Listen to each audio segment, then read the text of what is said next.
1절의 말씀입니다. 구약성경 룻기 1장 1절 우리 한 절의 말씀입니다.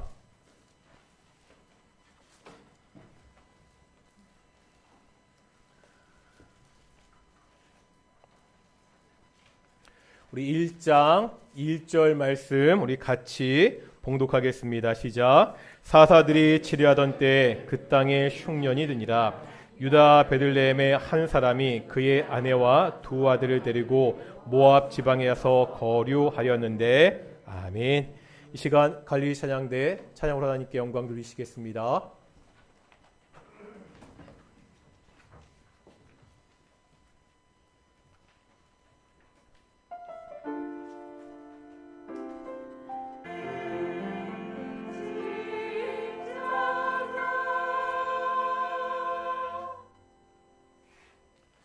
아멘. 오늘도 찬양 감사합니다. 우리 앞뒤 자분들과 인사하겠습니다. 하나님이 우리와 함께 하십니다. 오늘도 하나님의 은혜, 하나님의 영광이 함께하는 귀한 예배가 되기를 소망합니다. 오늘부터 룻기의 말씀을 보려고 합니다. 사실 2020년 코로나가 한창일 때 한번 나누었던 말씀입니다. 그때는 예배가 정상적이지 않아서 많은 성도들과 말씀을 나눌 수가 없었습니다. 다시 룻기의 말씀을 보려고 하는 것은 여러 가지 면에서 요즘 상황에 적합한 말씀이라는 생각이 들어서입니다. 아까도 기도하셨는데 요즘 다들 힘들다고 하지요. 경제는 물론 정치, 외교, 사회 어느 것 하나 좀 속 시원한 곳이 없습니다. 이런 때 종교가요 그 역할을 해주면 좋습니다. 하지만 교회는 계속 욕을 먹고 있습니다. 이단 사이비들은 여전히 큰 힘을 발휘하고 있습니다. 제가 지난주에 말씀드렸던 그 일장기 걸었던 세종시 주민 아시죠? 목사라고 그렇게 뉴스에 나왔습니다. 일로 교회가 더 많이 욕을 먹었습니다. 또 최근 한 OTT 서비스에서 나는 신다라는 다큐멘터리를 반영해서 사회에 큰 파장을 일으키고 있습니다. JMS의 정명석과 같은 사이비 이단에 대한 내용입니다. 교회를 안 다니는 사람들도 이 이단의 형태가 너무나 역겨워서 보기가 힘들다는 그러한 반응들입니다. 전방위적으로 암울하고 어두운 이 시대 룻기는요 우리를 위로하고 우리가 나아갈 길을 제시합니다. 앞으로 이 룻기의 말씀을 통해서 이런 세상에서 우리가 어떻게 살아가야 되는지 한번 찬찬히 살펴보도록 하겠습니다. 먼저 이 룻기의 전체적인 맥락을 보겠습니다. 먼저 룻기의 배경입니다. 시간적 배경이 나오고 있죠. 1장 1절에 보면 어느 시대죠? 사사 시대입니다. 사사들이 치리하던 때, 사사들이 다스리던 시대에 사사 시대는 어떤 시대죠? 우리가 알고 있는 많은 신앙의 영웅들이 있죠. 그 중에 기드온도 있고요, 드보라도 있고요, 삼손의 이름은 어릴 때부터 들었습니다. 그런데 이 사람들이 다 사사들입니다. 이렇게 보면 사사 시대는 신앙의 영웅들이 등장했던 행복했던 시절로 보입니다. 중요한 것은 이러한 영웅들이 왜 나타났느냐입니다. 난세에 영웅이 난다는 말이 있잖아요. 말 그대로 사사 시대는 난세였습니다. 그래서 영웅들이 나타났습니다. 이 사사 시대를 한마디로 정리해주는 구절이 있습니다. 룻기가 이 사사기 바로 다음에 있잖아요. 이 룻기가 시작되기 바로 전, 그러니까 룻기 1장 1전 바로 전 사사기 마지막 구절, 사사기 21장 25절에 보니까 뭐라 말씀하고 있죠? 21장 25절입니다. 읽겠습니다. 시작. 그때 이스라엘의 왕이 없으므로 사람이 각기 자기의 소견에 옳은 대로 행하였더라. 사사 시대는 왕이 없던 시대였습니다. 사사는 세습되던 왕이 아니었습니다. 이스라엘 민족이 위험에 처하면 일어났던 종교적이고 군사적인 지도자였습니다. 이스라엘에 왕이 없는 것은 축복이었습니다. 이스라엘을 다스리는 인간 왕은 없었지요. 하지만 다른 왕은 있었습니다. 이스라엘의 왕은 하나님이었습니다. 사람들이 인간이 왕이 아니라 하나님이 왕인 시대, 이제 이스라엘 백성들은 자신을 압제하는 인간 왕을 섬기는 것이 아니라 오직 하나님만 섬기면 되었습니다. 이스라엘 백성들이 어떻게 하죠? 당장 눈에 보이지 않는 그 하나님을 섬기는 것을 거부하지요. 하나님의 법이 아니라 각자 자기의 소견에 옳은 대로, 그냥 자기 마음대로 살았다는 말입니다. 이런 사사 시대는 죄의 악순환이 반복되던 시대였습니다.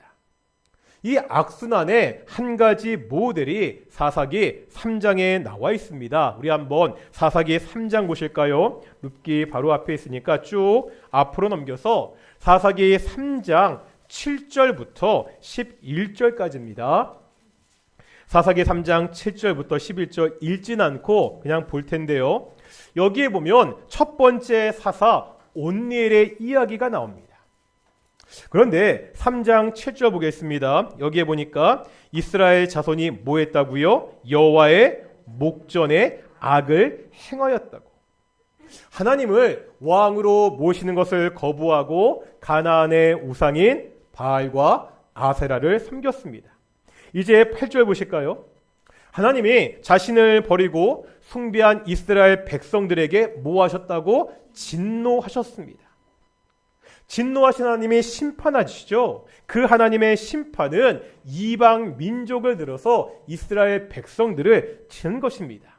이제 9절입니다. 이스라엘 백성들이요, 하나님의 심판을 견디지 못하고 뭐 하고 있습니까? 여호와께 부르짖습니다. 하나님께서 자기 백성들의 부르짖음에 응답하십니다. 역시 9절에 보면 그들을 구원하신다 말씀하고 있는데, 그 구원의 방법이, 그 구원의 도구로 사용된 것이 누구라는 거예요? 그게 사사입니다. 사사를 구원자로 세워서 이스라엘 백성들을 압제로부터 구원했습니다. 이제 이 사사들을 통해서 이스라엘의 평화가 찾아오지요. 11절에 보니까 그 땅이 평온하다고 말씀하고 있습니다. 정리하면 이렇습니다. 악을 행하고요, 하나님의 진노와 심판이 있고요, 하나님께 부르짖고 하나님이 구원하시고 이제 평화가 찾아옵니다. 이게 한 번으로 끝나면 좋은데, 문제는 이러한 순환이 계속해서 반복된다는 거지요. 3장 12절 보실까요? 3장 12절 보면 어떤 말씀이 있죠? 이스라엘 자손이 또 여호와의 목전에 악을 행하니라. 한 장 넘겨서 4장 1절 보실까요? 4장 1절에 보니까 또 어떤 말씀이 있죠? 이스라엘이 또 여호와의 목전에 악을 행하며, 또 악을 행했다고. 하나님이 이 악으로 다시 진노하시고 심판하고 부르짖고 구원하고 평화가 찾아오고 또 범죄하고, 이 악한 순환의 모습이 사사기에 여러 차례 나타나 있습니다. 이 악한 모습의 절정이 사사기 마지막 부분에 있습니다. 사사기 19장에 보면 레위 사람의 첩에 대한 이야기가 나옵니다. 하나님을 섬기는 레위 사람이 첩을 두었습니다. 이것도 문제지만 더 가관인 것은 그 다음이죠. 이 첩이요, 바람이 나서 다른 남자를 만나다가 결국 자기 아버지 집으로 갑니다. 이 레위 사람이 장인의 집에 찾아가서 겨우겨우 자기 첩을 데리고 올 수 있었습니다. 오는 길에 밤이 되어서 기브아에서 하루를 지내려고 합니다. 그런데 그때 아무도 이 사람을 받아주는 사람이 없었습니다. 그러다 밭에서 일하는 노인을 만나 그 노인의 집에서 하루 신세지게 됩니다. 여기서 문제가 발생하죠. 어떤 문제죠? 동네 깡패들이 노인의 집에 쳐들어옵니다. 그러더니 그 새로운 그 남자를 욕보인다며 그 네윗 사람을 내놓으라고 그렇게 협박합니다. 결국 그 사람들은 네윗 사람 대신 첩을 끌고 가서 밤새 범하게 됩니다. 아침에 네윗 사람이 일어나 보니까 자기 첩이 문에 누워 있습니다. 그만 일어나 가자고 그 첩을 깨웁니다. 하지만 아무리 건드려도 미동도 하지 않습니다. 밤새 시달리다 죽고 말았습니다. 이 네윗 사람이 어떻게 하죠? 첩의 시체를 나귀에 싣고 집에 돌아옵니다. 집에 와서는 칼로요, 그 시체의 마디마디를 쪼개서 12덩어리를 만듭니다. 그 쪼개진 시체 덩어리를 이스라엘 사방에 보냅니다. 아주 엽기적인 일이 기록되어 있습니다. 이 일이 어떻게 결말이 나지요? 레위 사람이 복수를 위해서 지파들을 모으고 전쟁을 벌이게 됩니다. 결국 같은 하나님의 백성들끼리 서로 죽이는 상황이 벌어지게 됩니다. 이런 시대가 사사 시대입니다. 이런 사사 시대의 마지막 구절이 아까 읽었던 그때 이스라엘의 왕이 없으므로 사람이 각기 자기의 소견에 옳은 대로 행하였더라, 이렇게 말씀하고 있습니다. 이런 시로고요, 사사기가 끝을 맺고요, 바로 다음에 룻기가 시작되는 거예요. 룻기는 이처럼 어둡고 침울한 시대적 배경에서 시작하고 있습니다. 이제 공간적인 배경을 볼까요? 다시 한번 룻기 1장 1절 보겠습니다. 1장 1절에 보면 이런 표현이 나오죠. 그 땅에 흉년이 드니라. 여기 보면 그 땅이 나옵니다. 그 땅은 어디입니까? 가나안 땅입니다. 이 가나안 땅은 의미가 깊은 곳이죠. 이스라엘 백성들이요, 430년 동안 애굽에서 노예 생활을 했습니다. 그 백성들이 오매 불망 꿈에도 그리던 땅이 가나안 땅이었습니다. 40년 광야 생활을 참아내며 가기를 소망했던 땅이었습니다. 여호수아의 지도 아래 수많은 전쟁을 치러서 얻어낸 약속의 땅입니다. 그런데 지금 그 약속의 땅에 어떤 일이 생겼다고요? 흉년이 들었습니다. 시대는 암울한 사사 시대입니다.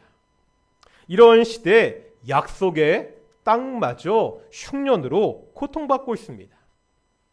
또 1절에 보니까 지명이 하나 나오죠. 어떤 지명이 나오죠? 베들레헴. 베들레헴의 뜻은 다 아시죠? 어떤 뜻입니까? 떡의 집입니다. 빵의 집이라는 뜻입니다. 지금 떡의 집에 흉년이 들었습니다. 떡의 집인데 더 이상 떡이 없습니다. 이제 2절도 한번 보실까요? 2절에 보면 이 땅에 살아가는 한 사람이 나오고 있습니다. 그 사람의 이름이 엘리멜렉입니다. 이 엘리멜렉의 뜻은 엘리, 멜렉. 엘리는 나의 하나님, 멜렉은 말라크, 왕이라는 뜻입니다. 다시 말하면 나의 하나님은 왕이시라는 뜻을 가지고 있습니다. 그런데 아까 사사 시대가 어떤 시대라고 말씀드렸죠? 왕이 없어. 각기 소견대로 행하던 시대였습니다. 약속의 땅에 흉년이 들었습니다. 떡의 집에 떡이 없습니다. 하나님이 왕이시라는 이름은 있지만 하나님이 왕으로 계시지 않습니다. 이런 상황에 어떤 일이 벌어집니까? 오늘 본문 1절 마지막에 어떤 사건이 기록되어 있지요? 여기에 보니까 약속의 땅에 거하던 약속의 백성들이 그 약속의 땅을 떠나서 이방 땅인 모압 지방으로 이주하고 있습니다. 어떠신가요? 룻기는 아주 절망적인 모양으로 시작하고 있습니다. 시대적으로, 공간적으로, 사회적으로 더 이상 아무런 희망이 없어 보입니다.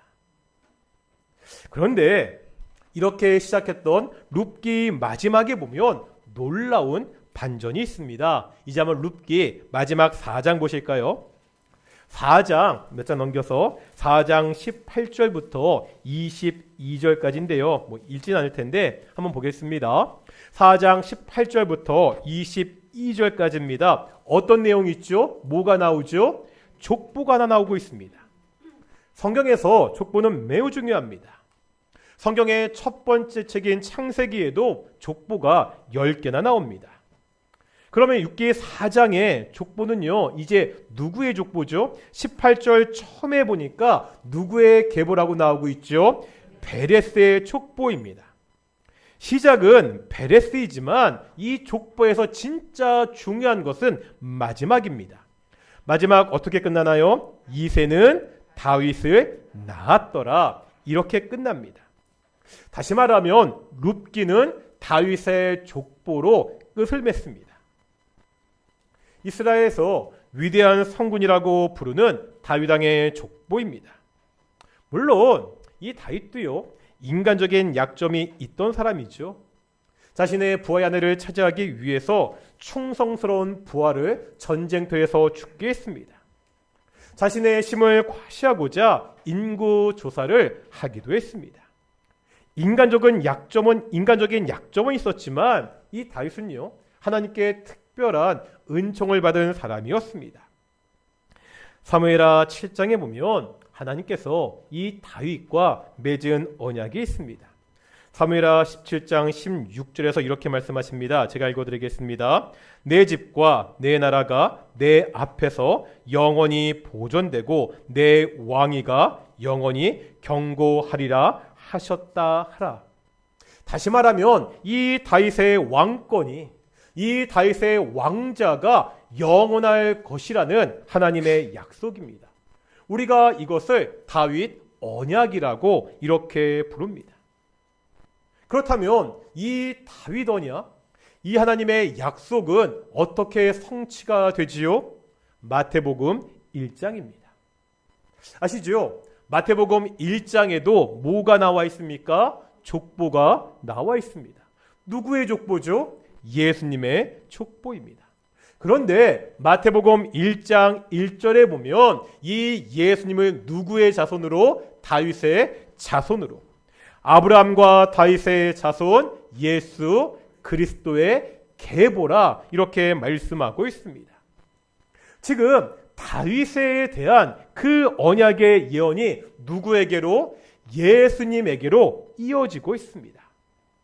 한번 예수님의 족보를 조금 더 볼까요? 우리 마태복음 보겠습니다. 마태복음 1장 5절 보겠습니다.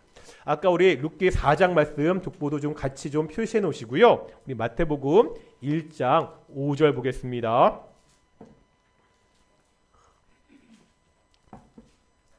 마태복음 1장 5절 읽어보겠습니다. 시작. 살몬은 라합에게서 보아스를 낳고 보아스는 오벳을 낳고 오벳은 이새를 낳고 이 1장 5절 말씀과 앞에 있는 룻기 4장의 족보를 한번 비교해 보겠습니다. 같이 보시면 거의 내용이 비슷하죠.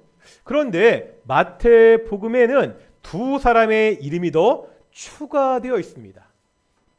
누구와 누구죠? 라합과 룻입니다. 살몬의 아내가 누구죠? 라합입니다. 이 라합이 누구겠어요? 우리가 다 아는 그 여호수아서에 나와서 정탐꾼을 숨겨줬던 그 라합입니다. 그리고 그 라합의 아들이 누구예요? 룻기에 나오는 바로 보아스입니다.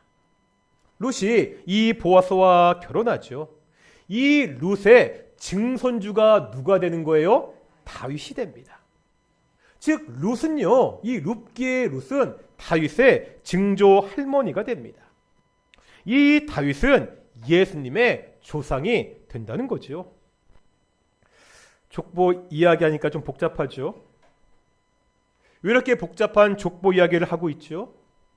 이 족보가 새로운 희망을 보여주기 때문입니다. 다윗에서 예수님으로 이어지는 희망의 족보입니다. 말씀드렸습니다. 사사 시대는요, 죄의 악순환이 반복되던 암흑의 시대였습니다. 사사 시대를 다룬 사사기가 끝나고 이제 사무엘서에 오면 이스라엘의 왕국이 세워집니다. 첫 번째 왕은 누구였죠? 사울이었습니다. 하지만 사울의 왕조는 지속되지 못합니다. 사울 다음에 누가 왕이 되죠? 다윗. 하나님의 마음에 합한 사람 다윗이 왕이 됩니다. 이스라엘은요, 이 다윗 왕 때 전성기를 맞이하게 됩니다. 그러니까 룻기는 이 사사기와 사무엘서 그 중간 사이에 있습니다. 다시 말하면 절망의 시대와 이 절망의 사사 시대와 희망의 다윗의 시대를 이어주는 다리 역할을 감당하고 있습니다. 절망으로 시작했던 룻기는 다윗의 족보를 통해서 새로운 희망을 보여주고 있습니다. 룻기는 절망에 빠진 이스라엘이 어떻게 희망으로 나아가는지를 보여주는 책입니다. 어떻게 희망을 가지게 되었는지 차근차근 그 과정을 보여줍니다. 앞으로 보겠지만 바로 나오미를 통해서 이것을 우리에게 보여줍니다. 그런데요, 이 소망은요, 단순히 이스라엘 왕국의 소망, 다윗 한 사람으로 끝나지 않습니다. 다윗의 족보가 누구의 족보로 이어진다고요? 예수님의 족보로 이어지고 있습니다. 창세기 3장에는 사람의 첫 번째 범죄가 기록되어 있죠. 죄를 지은 사람이 하나님의 심판을 받습니다.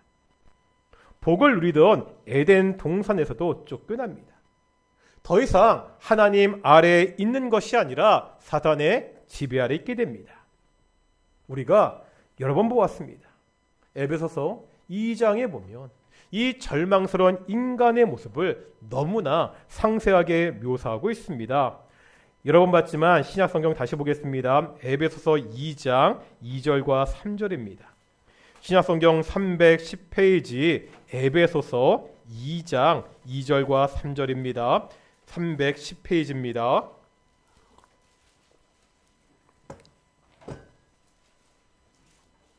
에베소서 2장 2절과 3절 같이 읽겠습니다. 시작. 그때 너희는 그 가운데서 행하여 이 세상 풍조를 따르고 공중의 권세 잡은 자를 따랐으니 곧 지금 불순종의 아들들 가운데서 역사하는 영이라.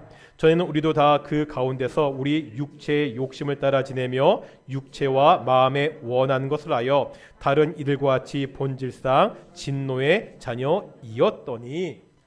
뭐라 말씀하고 있습니까? 죄 가운데 있던 사람이 본래 세상 풍조를 따랐습니다. 공중의 권세에 잡은 자 사탄을 따랐습니다. 육체와 마음의 욕심대로 마음대로 살면서 결국 하나님의 진노 아래 있었다고 말씀하고 있습니다. 아무런 소망이 없는 절망적인 상태였습니다. 이런 절망 속에 있는 사람들에게 새로운 소망이 찾아옵니다. 바로 예수님입니다. 요한복음에 보면 이 어두운 세상에 예수님이 빛으로 오셨다고 말씀하고 있습니다. 절망에 있던 사람들이 이제 예수님을 통해서 새로운 소망을 가지게 되었습니다. 예수 그리스도, 그분의 십자가를 통해서 죄의 문제가 해결되었습니다. 예수 그리스도, 그분의 부활을 통해 우리 죽음의 문제가 해결되었습니다. 이제 우리가 사망에서 생명으로 옮겨졌다고 성경은 말씀하고 있습니다. 바로 이것이 복음입니다. 그런데 이 일이 어떻게 가능했지요? 에베소서 2장 4절 보겠습니다. 에베소서 2장 4절입니다. 시작. 긍휼에 풍성하신 하나님이 우리를 사랑하신 그 큰 사랑을 인하여. 뭐 때문이라고요? 하나님의 사랑입니다. 긍휼에 풍성하신 하나님의 큰 사랑입니다. 오직 하나님의 사랑이 우리에게 소망을 주었습니다. 죄를 짓고 심판과 절망 가운데 있던 그 사람들을 하나님은 그냥 버리지 않으셨습니다. 여전히 사랑하셨습니다. 긍휼을 베풀어 주셨습니다. 이 사랑의 하나님이 자기의 아들을 이 땅 가운데 우리들에게 소망으로 보내주셨습니다. 룻기도 마찬가지입니다. 절망에 있던 사람들이, 어둠에 있던 사람들이 새로운 소망을 가지게 된 것은 다른 이유가 아닙니다. 이 사람들이요, 불굴의 의지를 가지고, 룻과 나오미가 불굴의 의지를 가지고 이 모든 어려움을 이겨냈기 때문이 아닙니다. 하나님의 사랑입니다. 오직 하나님의 사랑이 절망을 희망으로 만들었습니다. 우린 앞으로 룻기를 통해서 절망을 희망으로 바꾸시는 하나님의 사랑을 차근차근 보게 될 것입니다. 코로나19로 3년 동안 참 어려웠습니다. 코로나가 끝난다고는 하지만 여전히 다들 힘들다고 이야기합니다. 말씀드렸죠. 경제면 경제, 정치면 정치, 사회면 사회, 어느 곳 하나 희망적인 소식이 들리는 곳이 없습니다. 교회도 마찬가지입니다. 코로나19 이후 한국교회 성도수가 더 많이 줄어들었습니다. 단지 수가 줄어든 것이 문제가 아니라고 말씀드렸습니다. 코로나19를 거치면서 교회가 마치 한국 사회의 천덕꾸러기 취급을 받았습니다. 세상이 온통 절망일 수 있습니다. 우리가 살면서 사방에서 우겨쌈을 당할 때도 있습니다. 하지만 그때에도 우리에게는 소망이 있습니다. 어떤 절망적인 상황에서도 우리가 소망의 끈을 놓지 않을 수 있습니다. 우리가 특별히 대단해서가 아닙니다. 우리가 남들보다 특별한 불굴의 의지를 가지고 있기 때문이 아닙니다. 이유는 오직 한 가지입니다. 하나님이 우리를 사랑하시기 때문입니다. 우리를 사랑하시는 이 사랑의 하나님이 우리에게 소망을 주시기 때문입니다. 하나님이 우리를 사랑하십니다. 하나님이 나를 사랑하십니다. 한번 옆에 분들에게 이렇게 인사해 볼까요? 하나님이 당신을 사랑하십니다. 바로 이 사랑의 하나님이 오늘날 우리와 함께 하십니다. 이 하나님을 믿고 의지하면서 하나님이 우리에게 주시는 이 소망을 읽어가는 우리 동인의 성도들이 되시기를 축원합니다. 우리 함께 그 크신 하나님의 사랑 찬양하시면서 우리 말씀을 묵상하며 기도 가운데 나아가겠습니다. 찬양하시겠습니다.